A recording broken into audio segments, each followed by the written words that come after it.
ఇక్కడ ఇక్కడ ఇక్కడ విచ్చేసిన మీడియా మిత్రులందరికీ అండ్ లైక్ ఇక్కడ వచ్చేసిన మా ఫ్యాన్స్ అందరికీ, నా ఫ్రెండ్స్ యాక్చువల్లీ వీళ్ళందరూ ఫ్యాన్స్ కాదు, సో ఫ్రెండ్స్ అందరికీ అండ్ సందీప్ కిషన్ అన్న థ్యాంక్ యూ, సాయిరాజ్ అన్న థ్యాంక్ యూ అండ్ అందరికీ like especially like Brahmanandam sir thank you so much sir వచ్చినందుకు, అండ్ ఈవెన్ లక్ష్మీ భూపాల గారు అండ్ మంచు మనోజ్ అన్న చెప్పగానే వచ్చారు, ఎప్పుడు ఫస్ట్ టైం ఎప్పుడో కలిశాను, మళ్ళీ ఫోన్లో చెప్పగానే వచ్చారు. సో చిన్నప్పటి నుంచి యాక్చువల్లీ నేను మీ అందరికి ఒకటి చెప్తాను, నేను బిగ్ బాస్ ద్వారా పరిచయం అయిన ఒక క్యారెక్టర్ అనేది బయటపడింది. కొంతమందికి నా క్యారెక్టర్ నచ్చింది, కొంతమంది నచ్చదు, నెగిటివ్స్ ఉంటాయి, పాజిటివ్స్ ఉంటాయి, వీడికి బలుపు లేకపోతే వీడు మంచోడు అన్నీ ఉంటూ ఉంటాయి. బట్ సినిమాకి అవన్నీ ఏం సంబంధం లేకుండా సినిమా తెర మీద నేను ఏం చూపించాను అనేది మాత్రమే మీరు గుర్తించి సినిమా లైక్ చూసి ఆదరించాలని మనస్ఫూర్తిగా కోరుకుంటున్నాను. సో నేను ఇవంతా ఒకటి చెప్పాలంటే ఈ సినిమా జర్నీ యాక్చువల్లీ ప్రతి ఒక్కరూ చాలా కష్టపడతారు. ఈవెన్ సాయిరాజేష్ అన్న ఇందాక చెప్పినట్టు కొబ్బరిమట్ట అప్పుడు ఎలా అయితే కష్టపడ్డారో అన్న, సో సేమ్ హియర్ నేను కూడా సినిమా 55% అయిపోయిన తర్వాత డ్యూ టు సమ్ రీజన్స్ కొంచెం లైక్ ఫైనాన్షియల్లీ మొత్తం చాలా ఇదైపోయేసరికి పాషాబాయ్ టెన్షన్ పడిపోయింది. మా ప్రొడ్యూసర్ టెన్షన్ పడిపోగానే ఆయన ఏంటంటే చాలా డేరింగ్ పర్సన్, మళ్ళీ అది కూడా చెప్తున్నా. సో ఆయన ఏం కోట్ల రూపాయల ఆస్తులు పెట్టుకొని ఏదో వచ్చి సంచులు వేసుకొని వచ్చి ఇక్కడ సినిమాకి డబ్బులు పెట్టలే. ఫ్రాంక్లీ స్పీకింగ్ ఏదో ఉన్న దాంట్లో ఒక మిడిల్ క్లాస్ ఫ్యామిలీ ఇందాక ఒక్కొక్క రూపాయి లైక్ జమ చేసుకొని బిగ్ బాస్ నుంచి బయటికి రాగానే అరే సోయల్తో సినిమా చేయాలి అని చెప్పేసి అనుకున్నాడు. సో రాగానే బుల్లెట్ బండి మీద వచ్చిండు. So don't judge book by its cover అని చెప్పేసి అంటారు కదా. నేను ఆ టైంలో నేను ఫస్ట్ ఆఫ్ ఆల్ పాషాబాయిని చూసి ఏంది బుల్లెట్ బండి మీద వచ్చిండు, ఈయన ప్రొడ్యూస్ చేస్తా అంటుండి ఏంది అసలు అని చెప్పేసి నేను గోపి సార్ ఫస్ట్ కన్ఫ్యూజ్ అయినాం. బట్ కట్ చేస్తే ఆయన లేదు, నేను అకౌంట్లో వేసుకొని అంటే డబ్బులు వేసుకున్న తర్వాత నేను అకౌంట్లో చూపించిన తర్వాత సినిమా స్టార్ట్ చేస్తా అని చెప్పేసి అకౌంట్లో డబ్బులు వచ్చిన తర్వాతే సినిమా స్టార్ట్ చేసిండు. అలాంటి వ్యక్తి అతను. సో అలాంటి వ్యక్తి నాకు దొరకడం నా అదృష్టం. నేనేదో ప్రొడ్యూసర్గా నాకు పరిచయం అయ్యిండు, కానీ ఇప్పుడు మా బ్రదర్ లాగా లైక్ అయిపోయాడు నాకు, వాళ్ళ ఫ్యామిలీ కానీ వాళ్ళు కానీ అండ్ వాళ్ళ బ్రదర్ సపోర్ట్. సో ఈ మధ్యకాలంలో ఏంటంటే అన్నదమ్ములు కలిసి ఉండడం లేకపోతే గొట్లాట పెట్టుకొని మళ్ళీ తర్వాత విడిపోవడాలు దూరం ఉండడాలు ఉన్నది. కానీ వాళ్ళు బ్రదర్స్ అందరు కలిసి ఉమ్మడి కుటుంబంలాగా ఉండి ఒకరికొకరు సపోర్ట్ చేసుకుంటూ ముందుకెళ్తున్నారు. సో అలాంటి ఫ్యామిలీ, మిడిల్ క్లాస్ ఫ్యామిలీ నుంచి ఒక్కొక్క రూపాయి చేసుకొని ఈ సినిమా కంప్లీట్ చేసిన వ్యక్తి మా పాషాబాయికి thank you so much. And ఆ టైంలో నాకు ఏమైపోయిందంటే 50% అయిపోయింగానే మనోడు భయపడ్డాడు. సో నేను అన్న నువ్వు భయపడక ఆగు అని చెప్పేసి అన్న. నేను బీరువా నేను ఎక్కడైతే నిద్రపోతానో అక్కడ ముందటే బీరువా ఉంటుంది. ఆ బీరువా దగ్గర మా నాన్న రిటైర్మెంట్ పైసలు ప్లస్ నేను సంపాదించిన సినిమా పైసలు, అదే లక్కీ లక్ష్మణ్కి నువ్వు ఇచ్చిన కొంచెం క్యాష్ అక్క, సో క్యాష్ హరిత, సో అది. సో అవి రెండు నేను పెట్టుకొని నేను బీరువా దగ్గర కూర్చొని ఉన్నా. నేను చూస్తున్నా ఇలా 43 లక్షలు ఉన్నాయి, ఇక్కడ సినిమా కష్టాల్లో ఉందని చెప్పేసి అంటున్నారు, ఏం చేద్దాం అని చెప్పేసి ఆలోచించి ఇల్లు కొనుక్కుందాం అనుకున్నా. ఐ థింక్ సందీప్ అన్న కూడా సంథింగ్ 70 లక్షలు ఏదో అప్పట్లో ఇల్లు కొందామని చెప్పేసి వెంకటాద్రి ఎక్స్ప్రెస్ మూవీ అప్పుడు అన్నా. నేను still I remember that in interview. ఈ మధ్య నేను మనోడిని కలడానికి మానేసింది, ఎందుకంటే నేను చెప్పినవి ఇలాంటివన్నీ ఫాలో అవుతున్నాడు, ఇవన్నీ హై టెన్షన్ పనులు. ఓకే, సో చాలా స్ట్రెస్ఫుల్ విషయాలు. స్ట్రెస్ అయినా కూడా మనకు నచ్చేది ఒకటే అన్న, మీరు ఇందాక మనకు నచ్చి జనాల్ని మెప్పించి మనం ఎన్ని కష్టాల్లో ఉన్నా కూడా వాళ్ళ ముందుకు తీసుకెళ్ళి వాళ్ళతో మెప్పించాలనేది ఏదైనా ఉన్నదంటే అది ఏకైక సినిమా ఇండస్ట్రీ మాత్రమే. సినిమాని ముందుకు తీసుకురావడమే మా తపన. ఎన్ని కష్టాలు వచ్చినా ప్రతి ఒక్కరు అనుకుంటారు కలర్ఫుల్ లైఫ్, దీని అమ్మ జీవితం, మంచి బట్టలు వేసుకుంటారు, మంచి బూట్ కట్ ప్యాంట్ వేసుకుని సూటు గీట్ వేసుకొని వస్తారు అని చెప్పేసి అనుకుంటారు. దాని వెనకాల ఎంత కష్టం ఉంటారంటే రాత్రి పగలు ఎంత కష్టపడతారంటే ప్రతి ఒక్కరు పాపం లైట్ మ్యాన్ ఎండలో లైట్ మోస్తూ ఉంటాడు. ఇవన్నీ అందరు చెప్పిన విషయాలే. కానీ నేను ఒక ఆర్టిస్ట్ నుంచి ఆ టైంలో యాజ్ అ ప్రొడ్యూసర్గా మారినప్పుడు ఆ ప్రొడ్యూసర్ కష్టాలేందో, ఆ ప్రొడ్యూసర్ ఎంత పెయిన్ సఫర్ అవుతాడో, ఆ ప్రొడ్యూసర్ ఎన్ని కష్టాలు ఎదురయ్యి మీ ముందుకి సినిమా తీసుకొస్తాడో ఆడియన్స్గా. ఇంకొక మీ అందరు తెలియంది ఏంటంటే సినిమాలు అనేది వాళ్ళ పైసలు పెట్టుడు కాదు, నెక్స్ట్ ఫైనాన్స్ తీసుకొస్తారు. ఆ ఫైనాన్స్ అనేది తీసుకొచ్చినప్పుడు ల్యాబ్లో ఉంటుంది, ఆ ఫైనాన్స్ క్లియర్ చేయాలి, ఫైనాన్స్ క్లియర్ చేస్తేనే మన సినిమా బయటికి వస్తుంది. ఇవన్నీ ఉంటాయి. అంటే ప్రతి ఒక్క ప్రొడ్యూసర్ బయట నుంచి అప్పు చేసుకొని తీసుకొచ్చి పెడతాడు. ఇప్పుడు ఇలాంటి సిచ్యువేషన్లో మీరందరూ ఓటీటీ అనేది ఏదైతే చాలామంది ఓటీటీకి అలవాటు పడిపోయారో మీ అందరికి ఒకటే చెప్తాను, మనం ఇంట్లో ఎంత వారం అంతా పప్పన్నం తిన్నా కూడా లాస్ట్కి మనం అందరం లైక్ ఫ్యామిలీ అందరు కలిసి రెస్టారెంట్కి వెళ్ళి ఆర్డర్ పెట్టుకొని తిన్నప్పుడు ఆ ఆనందం ఎట్లుంటుంది అందరు కలిసిమెలిసి, అలాంటిదే థియేటర్. సో థియేటర్కి ప్రతి వారం సినిమా రిలీజ్ అవుతుంది. మీరు ఫస్ట్ వెళ్ళి థియేటర్లో పండగ చేసుకోండి ఒక మీ ఫ్యామిలీతోని, అదొక్కటే కోరుకుంటున్నాను. థియేటర్స్ అన్నీ చాలా ప్రాబ్లమ్స్లో క్రియేట్ అయినాయి. So first of all theatres అంటే గుర్తొచ్చింది, నేను ఒకటే చెప్తా, దిల్ రాజు గారికి థ్యాంక్స్ చెప్పాలి. చాలామంది దిల్ రాజు గారు థియేటర్స్ ఇవ్వరు, కొంతమంది కొత్త వాళ్ళని ఎంకరేజ్ చేయరు అది అని చెప్పేసి అంటూ ఉంటారు కదా. నేను ఈరోజు చెప్తున్నాను, అదే దిల్ రాజు సార్, నేను ఆఫీస్కి వెళ్ళి సార్ ఇది పరిస్థితి సార్ నాది అని చెప్పేసి వీళ్ళందరికీ చెప్పినట్టుగా నాకు ఉన్న పరిస్థితుల్లో నేను చెప్పిన, ఏదో యాడ్ ఆన్ చేసి చెప్పలే. అలాంటి టైంలో లేదు నైజాం నేను చూసుకుంటా, దాని గురించి టెన్షన్ పడకు, నేను థియేటర్స్ ఇస్తున్నా అని చెప్పేసి దిల్ రాజు గారు థియేటర్స్ ఇచ్చారు. That is Dil Raju sir. Eluru Vijay గారు ఉషా ఫిలిమ్స్ 50 సంవత్సరాల నుంచి ఉంది. ఆయన సినిమా చూసి సీన్స్ చూసి కొన్ని నచ్చి సినిమా తీసుకున్నారు. సో ఇవన్నీ నేను ఎందుకు చెప్తున్నానంటే బేసికల్లీ ముందుకు వెళ్తున్నప్పుడు అందరూ డైలాగ్ కొట్టచ్చు, నేను కష్టపడతా, నేను ఒక్కడిని నాది నేనే లేపుకుంటా, నాది నేనే ఇది ఉంటా అని చెప్పేసి అంటూ ఉంటాం. కానీ ఇక్కడ లాస్ట్ కావాల్సింది ఒక సపోర్ట్ అనేది జీవితంలో కంపల్సరీ కావాలి. అదే సపోర్ట్ ఈరోజు బ్రహ్మానందం సార్, నాకు మంచు మనోజ్ అన్న, సందీప్ అన్న, సాయి రాజేష్ అన్న, నాకు విరాజ్ అశ్విన్ కానీ వీళ్ళందరూ, మా గోపి సార్, వీళ్ళందరూ, సుమక్క ముఖ్యంగా చెప్పొద్దని చెప్పింది, మళ్ళీ చెప్తున్నాక నేను లేదు మళ్ళీ చెప్తున్నా, నా కష్టం నేను చిన్న స్క్రీన్ నుంచి వచ్చినా కాబట్టి నా కష్టం ఆల్రెడీ వద్దు చెప్తున్నా నేను. సో నేను చెప్పగానే లేదురా నువ్వు ఎందుకు టెన్షన్ పడుతున్నావు, ఆల్రెడీ మొత్తం రూపాయికి ఇది అవుతున్నావు అని చెప్పేసి, లేదు నేను చెప్తా, నన్ను చెప్ప, నీకు దండం పెడతా నీ కాలు మొక్తావు. సో లేదురా, నేను ఇంత పేరు సంపాదించుకున్న దేనికి, డబ్బులు సంపాదించుకున్నా, నేను పేరు సంపాదించుకున్న అన్న అయిపోయినాయి. మీరు ఎదిగేటప్పుడు యంగ్స్టర్స్ మీరు ఎదిగేటప్పుడు ఇలాంటి సిచ్యువేషన్లో ఉన్నప్పుడు, లేదు నీ దగ్గర పైసా ఉంటే నేను అడిగేదాన్ని, కానీ నీ దగ్గర రూపాయి ఇది చేసుకొని కింద మీద పడతానో తెలుసు. ఇంత పేరు సంపాదించుకున్నది మీలాంటి నా కొడుకుని నేను లైక్ ప్రమోషన్ చేసేటప్పుడు ఎంత ఇబ్బంది పడ్డానో నాకు తెలుసు. అలాంటి ఇబ్బంది నువ్వు పడుతున్నావు, ఇప్పుడు నేను వస్తున్నా నీ ప్రీ రిలీజ్ ఈవెంట్కి ఫ్రీగా అని చెప్పేసి వచ్చింది. థ్యాంక్ యూ సో మచ్ అక్క, ఇది రియల్ కష్టం తెలుసుకొని వచ్చింది అక్క. సో ఆ విషయంలో మాత్రం నేను థ్యాంక్స్ చెప్పాలి సుమక్కకి. అండ్ నెక్స్ట్ నా ఫ్రెండ్ పండుగాడు, వాడు నేను మొత్తం డబ్బులు పెట్టేసిన అయిపోయింది. మా డాడీతో ఒక మాట అన్న, ప్రతి ఒక్కరు జీవితంలో ఒక ఫేస్ వస్తుంది. నేను నిజం చెప్పాలంటే లైక్ ఒక్కొక్కసారి సెకండ్ థాట్స్ వచ్చినాయి. ఈవెన్ సందీప్ అన్న కూడా దుబాయ్లో చెప్పిన రోజులు ఉన్నాయి, ఇవి దుబాయ్లో చెప్పాను నేను. సెకండ్ థాట్స్ వచ్చినాయి. ఒక్కనే 4 గోడల మధ్య కూర్చొని నేను మొబైల్లో నేనే సెల్ఫీ వీడియో తీసుకొని ఏడ్చిన రోజులు ఉన్నాయి. నేను ఏం చేయాలో అర్థమైతలేదు.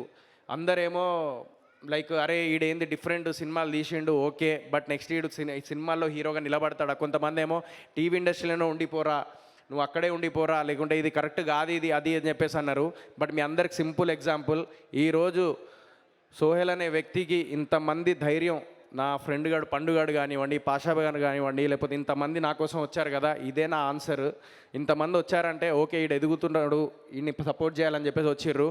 కానీ ఆ లోగా ఫీల్ అయినప్పుడు మనము ఒకటే గుర్తుపెట్టుకోవాలి, మన పేరెంట్స్ చిన్నప్పటి నుంచి మన అమ్మ 3 పూటలు వండి పెట్టి మేము ఐదుగురిని చూసి 5గురిని కనీ పెంచి ఇక్కడ దాకా తీసుకొచ్చింది. మా నాన్న సింగరేణి జాబ్ చేసుకుంటూ తట్టలు మోసేటోడు, లోపల సింగరేణి బొగ్గులో గనిలో లోపలికి వెళ్తే ఒక్కరోజు వెళ్తే మేఘా నేను సింగరేణి బొగ్గు గనిలో వెళ్ళాం. సో నువ్వు చూసినావు అది. సో ఒక్కరోజుకే ఏంట్రా బాబు ఇది అని చెప్పేసి అలాంటి మా నాన్న 30 years సింగరేణి బొగ్గు గనిలో లోపలికి వెళ్ళి తట్టలు మోసుకుంటూ ఆ బొగ్గు గనిలో నల్లగా వచ్చేటోడు. మొత్తం బయట స్నానం చేసి, బయట బోరింగ్ ఉంటుంది, అప్పట్లో బోరింగ్ ఉండేటి, ఆడ పొద్దున్నే వేడి నీళ్ళు వచ్చేటి, సాయంత్రం మళ్ళీ కొంచెం లైట్గా వేడి నీళ్ళు వచ్చేటి, దాంతో స్నానం చేసేసి మళ్ళీ ఇంటికి అట్లా వచ్చేవాళ్ళు అనమాట. అందరూ అలాగే చేసేవాళ్ళు సింగరేణి వాళ్ళు. అలా మా నాన్న అంత కష్టపడి రూపాయి చేసుకొని 5గురిని పెంచాడు, ఇక్కడ దాకా తీసుకొచ్చిండు. నేను ఎప్పుడైతే నేను లైఫ్లో నేను ఒక మాట అన్నా, నేను మా నాన్న ఏమన్నాడంటే ఈడు 20 డిక్కి కింద 26 దాటిపోయింది, ఈడు ఇంకా సెటిల్ అవుతలేడు అని చెప్పేసి అనుకున్న రోజుల్లో నేను ఒకటే అన్నా, డాడీ నువ్వు నన్ను నమ్ము, నేను సింగరేణి జాబ్ చేద్దాం అనుకున్నాను. మా డాడీ జాబ్ మానేసి నాకు అప్పయ్యపెట్టాడు ఆ టైంలో. నేను అన్నా, లేదు డాడీ నాకు ఏదో కొడుతుంది తేడా, అసలు యాక్చువల్లీ అప్పటికి నేను చేద్దామని అనుకున్నా, మళ్ళీ బ్యాక్ స్టెప్ వేసేసి లేదు సినిమానే నా ప్రపంచం అని చెప్పి మళ్ళీ ఇటు వచ్చిన హైదరాబాద్కి. వచ్చిన తర్వాత మా నాన్న ఒకటే అన్నాడు, సరేరా నీకు నమ్మకం ఉందా అంటే నమ్మకం ఉంది అన్న, బిగ్ బాస్కి వెళ్ళినా పేరు తెచ్చుకున్నా, ఈ 43 లక్షలది ఇప్పుడు కంటిన్యూ చేస్తున్నా ఇందాక చెప్పింది. నాన్న రిటైర్మెంట్ పైసలు నా పైసలు ఉన్నప్పుడు డాడీ దగ్గరికి వెళ్ళి, డాడీ నేను సినిమాకి పైసలు పెడతానా, మరి ఏం సంగతి నీకు ఓకేనా అని అన్న. ఏమన్నాడు తెలుసా మా అయ్య, ఒకటే అన్నాడు, అరే నువ్వు నీది నువ్వు నమ్మకంతో నువ్వు ఏదైతే నారో సినిమా ఇండస్ట్రీ వదిలే నువ్వు ఎవరు గుర్తుపెట్టుకుర్రా, నువ్వు బయటికి వెళ్తే ఎవరు గుర్తుపడతలేర్రా అన్నోడివి ఈరోజు బిగ్ బాస్కి వెళ్ళి నన్ను గర్వంగా ఫీల్ అయ్యేలా చేసినావు. అదే ఇప్పుడు నువ్వు సినిమాకి డబ్బులు పెడితే డెఫినెట్లీ నాకు గర్వంగా ఫీల్ అయ్యేలా చేస్తావని నమ్మకం నాకు ఉందిరా, నువ్వు తీసుకెళ్ళరా అబ్బాయి, మళ్ళీ జీరో నుంచి స్టార్ట్ చేద్దాం, స్క్రాచ్ నుంచి మొదలు పెడదాం అన్నాడు. That is my father. జీవితంలో ఎవరికైనా సెకండ్ థాట్స్ వచ్చినప్పుడు మనల్ని ఇంత కష్టపడి పెంచిన అమ్మ నాన్న వాళ్ళ గురించి ఆలోచించి వాళ్ళ నమ్మకం గురించి అన్న మనం బతికుండాలి, పోరాడాలి, ముందుకెళ్ళాలి. ఇదే మన జీవితం. కాంపిటీషన్ ఫీల్డ్, మనల్ని సపోర్ట్ చేసే వాళ్ళు ఉంటారు, మనల్ని లాగే వాళ్ళు ఉంటారు, అన్నీ ఉంటారు, అందరు ఉంటారు. కానీ మనల్ని సపోర్ట్ చేసే వాళ్ళ ప్రేమని, వాళ్ళ ఆప్యాయతని, మీ అందరి ప్రేమని, ఆడియన్స్ ప్రేమని గుర్తించి జీవితంలో ఫైట్ చేస్తూ ముందుకెళ్ళడమే లైఫ్ ఇప్పుడున్న జనరేషన్. ఇది మాత్రం పక్కా వాస్తవం. ఇది ఏదైనా కూడా మీరు బిజినెస్ పెట్టుకోండి, లైఫ్లో ఏదేమైనా చేసుకోండి, కాంపిటీషన్ ఫీల్డ్ సొసైటీ ఇప్పుడు. Give a best, definitely you will achieve it. వెనకడుగు వేసినావా వెనకడుగుకే పోతావు, లేదు ఏమన్నా రాని అని చెప్పి ముందడుగు వేసుకుంటూ వెళ్ళిపోయినావా డెఫినెట్లీ ముందుకు వెళ్ళిపోతూనే ఉంటావు. ఎగ్జాంపుల్ రవితేజ గారు, చిరంజీవి గారు, షారూక్ ఖాన్, సుశాంత్ సింగ్ రాజ్పూత్, విజయ్ సేతుపతి ఇన్ని ఇయర్స్ కష్టపడి ఈరోజు వాళ్ళ స్థాయిలో ఉన్నారు. సో నేను అదే చెప్తా ప్రతి ఒక్కరికి, ఎప్పుడు జీవితంలో ఎప్పుడు వెనకడుగు కేయకండి. ఓకే ఇది కాకపోతే ఇంకొకటి, ఇది కాకపోతే ఇంకొకటి, కానీ రేపో మాపో పుట్టుక్కుమంటాం. మనకు నచ్చిన పని చేసే పుట్టుక్కుమంటే అది ఆనందం వేరుంటుంది భయ్. ఇది మాత్రం చెప్తున్నా. నాకు నచ్చిన పని, నాకు తెలిసిన పని, నేను జీవితాంతం నేను ఒక డిగ్రీ చదివిన, నేను ఏదో జాబ్ చేసుకుంటే ఒక 20-30 వేలు శాలరీ వస్తుంది, అవన్నీ చేసుకున్నా. ఈ సినిమా ఇండస్ట్రీలో ఒక్కసారి వెళ్ళిందంటే వాడు జాబ్ చేయడు, ఏం చేయడు, ఈ సినిమాల ఇండస్ట్రీలో బతుకుతాడు, ఈ సినిమా ఇండస్ట్రీలో ఉంటాడు, ఈ సినిమాతోనే బతుకుతాడు. No religion, no caste, no nothing, only talent will speak in cinema industry. ఇది మాత్రం చెప్తున్నా నేను. మీ అందరు సపోర్ట్ కావాలి. ఇంకొకటి, మేము ఎంత కష్టపడినా ఏం చేసినా ఆడియన్స్ లేనిది మేము స్టార్ అవ్వలేము, ఆడియన్స్ లేనిది మాకు తిండి లేదు, ఆడియన్స్ లేనిది మేము ముందుకు వెళ్ళలేము లైఫ్లో. మీ ప్రేమ, అభిమానం, ఆప్యాయత ఉంటేనే మా లైఫ్. ఇప్పుడు ఈరోజు ఇంత సినిమా కంప్లీట్ చేసిన తర్వాత ఒక్కొక్క ప్రొడ్యూసర్కి పబ్లిసిటీ అంటే 1 కోటి రూపాయలు 80 లక్షలు పెట్టిన వాళ్ళు కూడా ఉన్నారు. 80 లక్షలు 1 కోటి రూపాయలు పెట్టాలి, లేదంటే పబ్లిసిటీ మీ దాకా రాదు. ప్రతి రూపాయి ఎక్కడికి వెళ్ళినా ఈడ లక్ష, ఆడ లక్ష, అది ఇది ఇలాంతా అవుతూ ఉంటుంది. అలాంటి టైంలో మా అందరికి ఒకటే అనిపిస్తుంది, ఇవన్నీ డబ్బులు మాకు కనబడవు, మాకు కావాల్సింది ఆడియన్స్ దాకా రీచ్ అవ్వాలి, నా సినిమా ఆడియన్స్ థియేటర్ దాకా రావాలనేది మాత్రమే మైండ్లో ఉంటుంది. ఆడ అప్పు తీసుకొచ్చిండా, లేకపోతే ఎవరైనా చంపి తీసుకొచ్చిండా, లేకపోతే ఏడికెళ్ళి తీసుకొచ్చిండా, అవన్నీ పక్కన పెట్టేస్తారు. అన్నీ ఓన్లీ కేవలం మైండ్లో ఒకటే నడుస్తూ ఉంటుంది. అది కేవలం నా సినిమా అనేది జనాల వరకు తీసుకెళ్ళి, అది ఇష్టపడైనా కష్టపడైనా ఏమైనా కూడా జనాల వరకు తీసుకెళ్ళి రేపటి రోజున సోహెల్ బాయ్ నెక్స్ట్ లెవెల్ సినిమా తీసినవరా బాయ్, మంచిగా చేసినావు అని చెప్పేసి పేరు సంపాదించుకోనికే ఇదంతా చేసేది అదే, వీళ్ళందరూ వచ్చిన దానికే. సో అది ఇండస్ట్రీలో ఒకప్పుడు ఒకరికొకరు సపోర్ట్ చేసుకునే వాళ్ళు. ఒకప్పుడు సందీప్ కిషన్ అన్నది డీఫర్ దోపిడి అప్పుడు I still remember, I think 10 to 15 members young heroes వచ్చిర్రన్న అప్పుడు నాకు తెలిసి. నాకు స్టిల్ ఐ రిమెంబర్ దాట్. ఎక్కడ మన పార్క్ హయాత్లో జరిగింది, పార్క్ హయాత్లో కదన్నా డీఫర్ దోపిడి, పార్క్ హయాత్ అక్కడ జరిగింది. 10-15 మంది వచ్చారు, అందరు యంగ్స్టర్సే. ఈ మధ్యకాలంలో చాలా తక్కువ అయిపోయింది, చాలా తక్కువ మంది వస్తున్నారు ఒకరికొకరు సపోర్ట్గా. కానీ అలాంటి టైంలో మళ్ళీ I want to prove that, అరే సపోర్ట్ చేయడానికి ఇంతమంది వచ్చారు, కష్టపడుతూ ఉండండి లైఫ్లో. మీకు కూడా ఏదో ఒకటి బిజినెస్ చేసినా ఏం చేసినా give a good quality, good content, then definitely మీకంటూ ఒక లైఫ్ ఉంటుంది, మీకంటూ ఒక సపోర్ట్ అనేది కంపల్సరీ ఉంటుంది. అది ఒక్కటే గుర్తుపెట్టుకోండి. మీరు లైఫ్లో ముందుకు వెళ్ళేటప్పుడు చాలా కష్టాలు వస్తాయి, చాలా నష్టాలు వస్తాయి. చాలామంది ఏదేదో మాట్లాడతారు, అరే నువ్వు టీవీకే పనికి వస్తావు, నువ్వు దేనికి పని, అదే టీవీకే పనికి వస్తావు, టీవీకి వెళ్ళిపో, సినిమా అనేది మన తరం కాదు, రిలీజియన్, క్యాస్ట్ అవి ఇవి ఉంటాయి. అవన్నీ ఏం లేవు భయ్, నాది ఏం రిలీజియన్, నాది ఇంతమంది వచ్చిర్రు, ఇదంతా కాదు. కావాల్సింది ఒక టాలెంట్, ఒక మంచితనం, అదొక్కటే లైఫ్లో గుర్తుపెట్టుకోండి. ఒకరికొకరు సాయం చేసుకొని ముందుకెళ్తేనే మన జీవితం it comes back to us. Karma ఏదో అంటారు కదా, కర్మ హిట్ బ్యాక్స్ అంటారు కదా. సో నేను అదే నమ్ముతా. మనం 10 మందికి మంచి చేసినాం. నా ఫ్రెండ్ గాడు రాకేష్ గాడు, వాడు చిన్నప్పటి నుంచి వాడు నా ఫ్రెండ్ గాడు, ఆడెక్కడో షార్ట్ ఫిల్మ్ చేసుకొని రారాబాయ్ గుంజుకొచ్చి ఈరోజు షార్ట్ ఫిల్మ్ చేస్తే ఈరోజు బ్రహ్మానందం సార్తో నువ్వు ఒక మాట రాకేష్ అని చెప్పేసి ఒక మాట చెప్పించుకున్నాడు ఆడు. సో అది ఒకరికొకరు సపోర్ట్. ఒకవేళ నేను ఆ రోజు ఆయన పిలవకపోతే ఈరోజు అది ఏటది, కానీ వాడు టాలెంట్, అది వాడు టాలెంట్ నిరూపించుకున్నాడు. దారి మాత్రమే ఒక మనిషి చూపించగలరు, ఆ దారిని ఉపయోగించుకున్నోడే గొప్పవాడు. అది నేను ఇప్పటిదాకా డ్యాన్స్ బేబీ డ్యాన్స్, డుమ్ డుమ్ డిగాడిగా, కొత్త బంగారు లోకం, అంతకుముందు ఆ తర్వాత డీఫర్ దోపిడి, కెమెరామెన్ గంగాతో రాంబాబులో, పవన్ కళ్యాణ్ గారు వెనకాలో అంత నిలబడి ఇదంతా చేసి ఇక్కడ దాకా వచ్చిన, ఇంకా ముందుకెళ్తా, ఇదంతా ఫైట్ చేస్తూనే ఉంటాయి. ఇదంతా నా గొప్పతనం గురించి చెప్పట్లేదు, ఇదంతా కేవలం చెప్పేది ఒక్కటే, మీ జీవితంలో ఏదైతే మీరు సాధించాలనుకుంటున్నారో, ఎన్ని కష్టాలు వచ్చినా ఏమొచ్చినా జస్ట్ ముందుకెళ్ళండి. ఏదన్నా థాట్స్ వస్తే మీ అమ్మ నాన్న వీళ్ళిద్దరు ఉన్నారు, వాళ్ళు ఇప్పటిదాకా పెంచింది వాళ్ళ నమ్మకాన్ని ముందుకు తీసుకెళ్లాలని ఫైట్ చేస్తుండండి లైఫ్లో. Definitely you will achieve one day, it's for sure.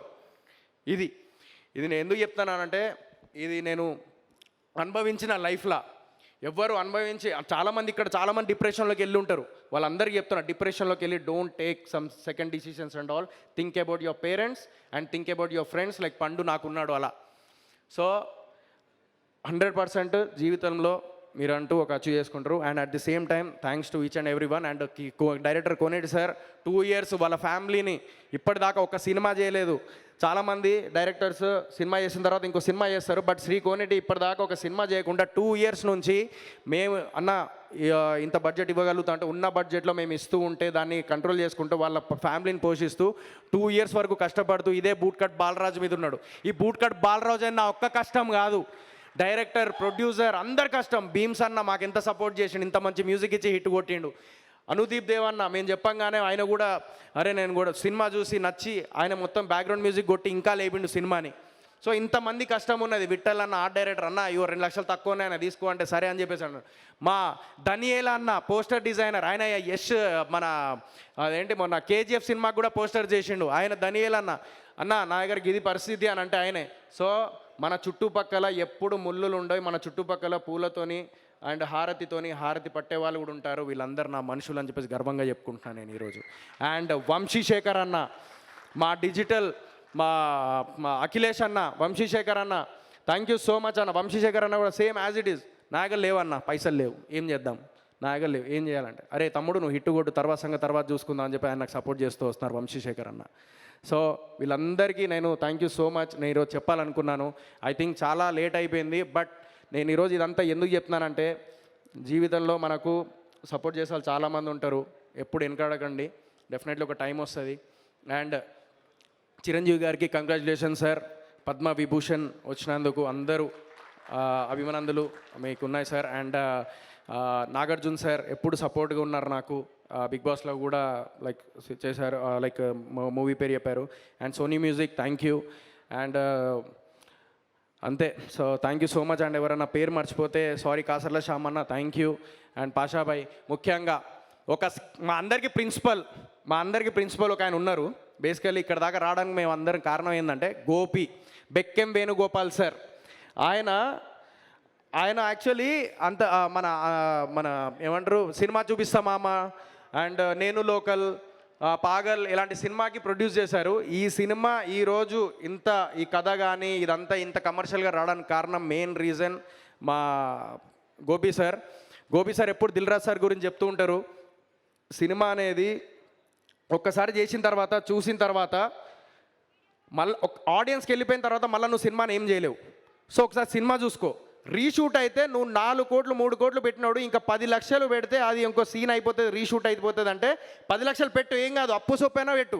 ఎందుకంటే ఆడియన్స్ 150 రూపాయలు పెట్టి నీ కోసం థియేటర్ వరకు పెట్రోల్ ఖర్చు పెట్టుకొని, పార్కింగ్ది పెట్టుకొని, కష్టపడి టైం తీసుకొని నీ కోసం